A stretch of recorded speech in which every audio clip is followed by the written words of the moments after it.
大家好，我是中医师庄佳颖。我有一个患者啊，曾经是电视台的记者，后来到政府机关工作之后啊，日理万机，又要办记者会，同时间要处理很多事情。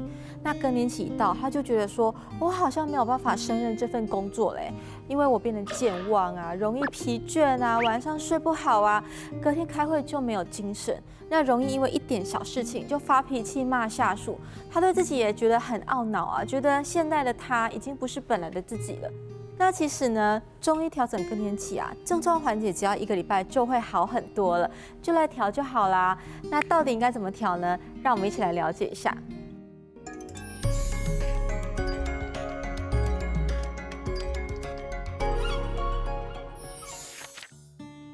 更年期啊，卵巢功能衰退，雌激素下降。那雌激素对身体啊是一种抗发炎、保养关节很多功用的激素哦。那没有雌激素的时候啊，身体会出现发炎反应。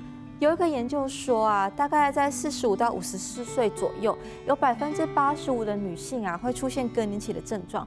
所以其实更年期是一个很大的议题耶。那有些人就说，我还有月经呢，我还没有更年期呀。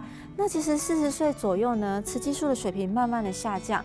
那有一些比较敏感的人啊，在这个雌激素下降的过程当中，他就会出现自主神经混乱，他就会出现这些典型更年期的症状了。那中医怎么说呢？《黄帝内经》里面说啊，女子77之后天癸竭，所以大概就是49岁以后呢，就会进入更年期的阶段了。那有些人就说更年期没有雌激素，那我吃雌激素就好啦，就不用调身体啦。那这样可以吗？其实啊，雌激素长期的使用会增加乳腺癌呀、子宫内膜癌呀、卵巢癌的风险。所以说，你本来就有卵巢癌啊、乳癌家族史的人呢，那你停经之后，如果再使用这些雌激素，那你可能恶性肿瘤、罹患的风险性就会提高了。而且雌激素啊，你如果一直服用过多的话，血栓啊、心血管疾病，其实这些并发症也会发生。所以其实你卵巢功能退化，你雌激素减少了，你就要让身体不要发炎，你就不会有这些症状了，也不一定要补充雌激素。那中医呢，就是训练你的身体，就算没有雌激素，也不要乱发炎。那因应这种雌激素下降的状况啊，我们做一下调整，身体适应好了，你身体自然会恢复你的健康状态。那你如果觉得说，更年期之后啊，胶原蛋白又流失啊，骨质又疏松啊，这些状况，其实你不想要经历，那你又没有固定运动的话，那最好还是持续的吃中药保养，那做一些比较刻意的调整。更年期之后的生活才会过得比较平顺一点。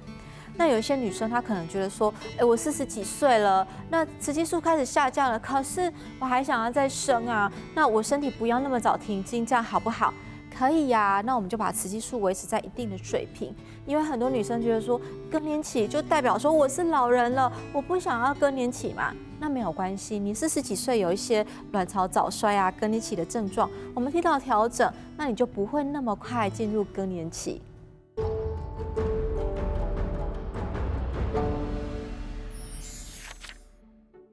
其实更年期我们中医在调啊，有一个主要针对的脏腑就是肝肾。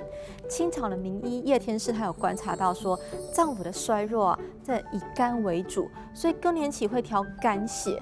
那肝呢，其实我们中医认为自主神经混乱也是肝的问题。肝的什么问题呢？肝血不足啊，肝气郁滞啊，肝风上扰啊，导致你更年期之后睡不着、血压高等等这些症状就出现了。所以肝肾不足呢，就是中医是常常会使用的一种症型。那你身体呢，因为肝肾不足的状态，身体就是不稳定啊。那不稳定的话，如果你工作压力又大，更容易发作这些更年期的症状。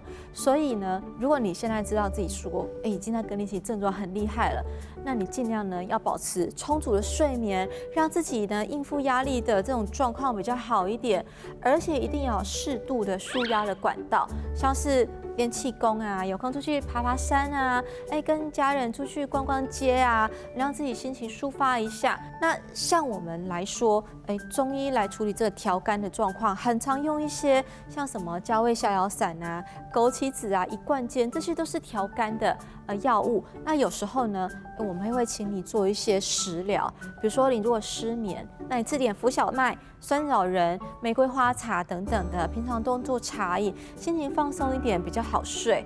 那你如果潮热盗汗比较厉害，吃点麦门冬、玉竹，来配点汉莲草、菊花茶。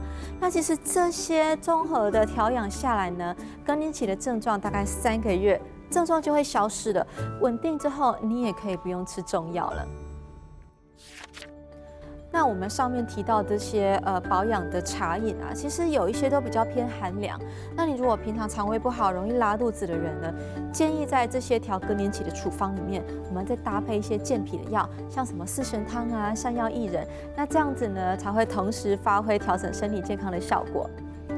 感谢您的收看，大家学汉英，我们下次再见。